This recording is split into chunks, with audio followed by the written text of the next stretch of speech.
If you won't engage crew members on a human level, you'll limit both yourself and your crews.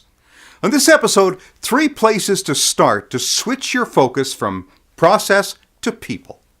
People Work, the human touch in workplace safety. Available everywhere on Amazon.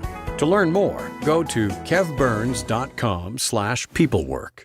Safety people and supervisors who lack a healthy dose of willingness to engage crew members on a human level will limit both themselves and their crews. It doesn't happen on purpose, but it happens. The inexperienced supervisor who doesn't know how to motivate and develop individuals on the job ultimately has a harder time getting the job done.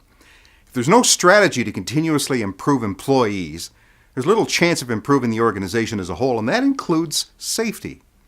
Now, in a perfect world, processes and procedures are definable and repeatable, but when you throw in the human element, process and procedure don't always work.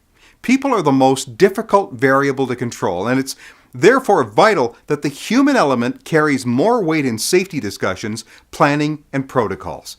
Supervisors and safety people, however, continue to focus on enforcing process and procedure while ignoring the people involved.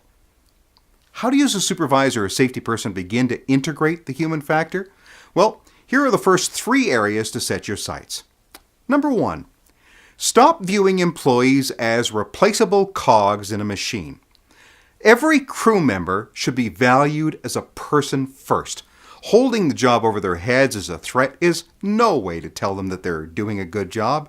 It's things like that for an employee can turn a career into a dead-end job. People know when they're not being valued, and it reflects in their work.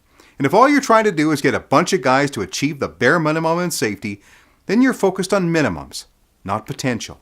Minimum standards in safety breed minimum standards in morale. If the focus is on achieving minimums, staff will only be inclined to do the minimum required to not get fired. Number 1, stop viewing employees as replaceable cogs in a machine.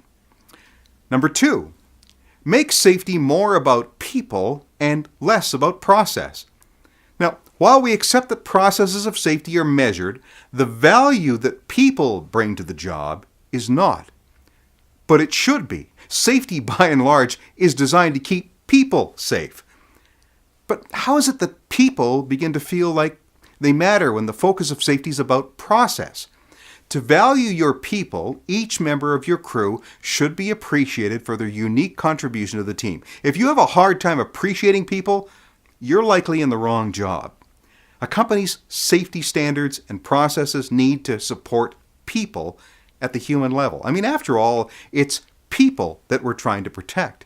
The focus needs to go back to people being more important. Use process to protect people.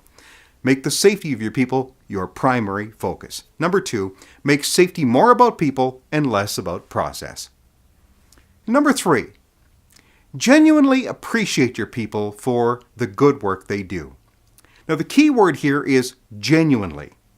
This is the way to win hearts and minds and build successful companies. When people feel genuinely appreciated and valued, they have reason to feel proud of their work. When they know that their employer stands by them and is willing to go the extra mile to ensure their safety, they'll go the extra mile on the job. They'll take both their work and safety to heart. People who feel appreciated tend to take more pride in the work they do. So make them proud of the work they do and the people they do it with. And they're going to want to protect that pride. Embracing safety is the best way to protect one's pride and quality of work. So number 3, genuinely appreciate your people for the good work they do.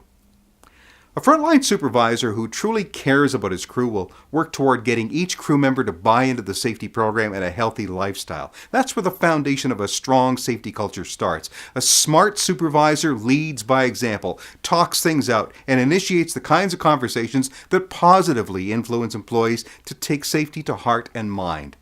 The choice is either to police your people into compliance or to contribute to a culture of safety that wins their hearts and minds. And people don't like being policed. No one does, but people do like being appreciated. As a motivational tool, hitting frontline workers over the head with a rule book doesn't work. In fact, it takes much less effort to let them know they're appreciated. It's much easier to get employees to buy into a safety program when it's accompanied by real concern for individuals. People who feel appreciated have a tendency to want to stick around. Turnover and attritions drop in the company cultures of appreciation. Loyalty to the employer rises, and when people have loyalty, they have ownership. When you build loyalty, you reduce turnover. Never will your best day, the day in which you are most proud, be a day where you shortcut safety. For more ideas and strategies for improving your ability to connect with your people to improve your safety performance, pick up my book, People Work: The Human Touch in Workplace Safety.